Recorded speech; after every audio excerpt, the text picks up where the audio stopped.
we read was that they talk about structures must being able to be built in order to allow creativity to truly flourish.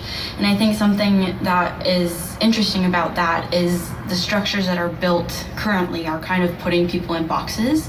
And what that does is not only put people in those boxes in terms of who they are as a person, but also to kind of limit their creativity. And so it's interesting how this article talks about the structures allowing creativity. I think it's a good mix of things, and it's a very fine line between where the boxes start and end. I think it's interesting how they talked about us being inside of the moment of making history and the idea of no one really ever taking a second or realizing that they're doing it and that it's happening. And so it just brings in a lot of thoughts of like, if we do acknowledge that, if we do know that historical moments are happening in this moment, what does that mean for how we should be engaging with the moment, you know? It's just kind of like, it'll pass, it's just like, oh, it's just entertainment, oh, it's just this, oh, it's just that. But it's like, no, people are trying to push their story and what's actually happening to themselves and getting these platforms. So it definitely is important for us to really take a listen. And I think it's adding to that, it's also hard realizing you're in a moment and not beating yourself up about things, because like I feel like it's easy, and especially for me, I feel like you realize what's happening, right? The article talks about how a lot of artists kind of make art for the white gaze without even realizing it, and how that affects the art that we make. So just like that whole process, it's like, all right, if I know these things are happening, I'm acknowledging that this is the moment that I'm in, how do I give myself grace and understand that we're all doing our best while also pushing forward and making change? Artists, singers, painters, actors, musicians who are doing some really, really great work that brings awareness in a real way to what's happening in the world, that I think we also sort of overlook or becomes overshadowed as well. But there's a little piece in this article. It says, in this new Black Renaissance, we are once again shedding what and who do not serve us. Our plays, portraits, films, shows, books, music, essays, podcasts, and art are growing in popularity, are emancipating the American consciousness and banging on the door of the classical canon.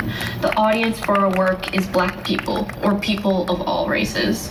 And that just really struck me too, because it's a flooding again of a lot of information, and for some people it's so normal, and for other people it's so not normal.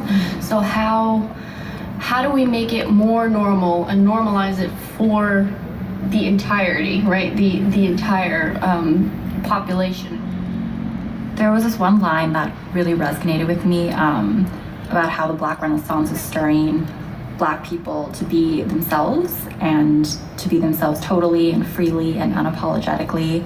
And yeah, similarly, it's kind of sad that that even had to be said, because who doesn't want to be accepted as they are without feeling afraid? Yeah, so that line really resonated with me. And also the idea of being seen through a different gaze, so you can't ever fully just feel comfortable with yourself because it's being filtered through these other expectations that other people have when they see you.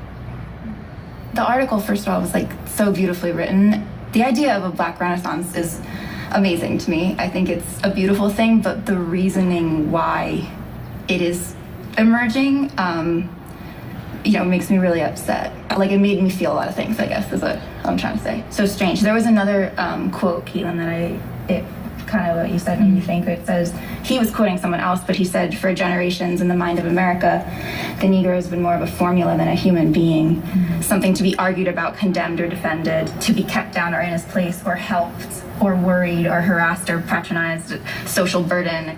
That creativity is what allows the Black artist to no longer have to focus on making white people or those boxes comfortable or uncomfortable. And their lives then have more meaning and depth past the white people or the boxes that they're put in. And that's what I believe is sparking this new renaissance.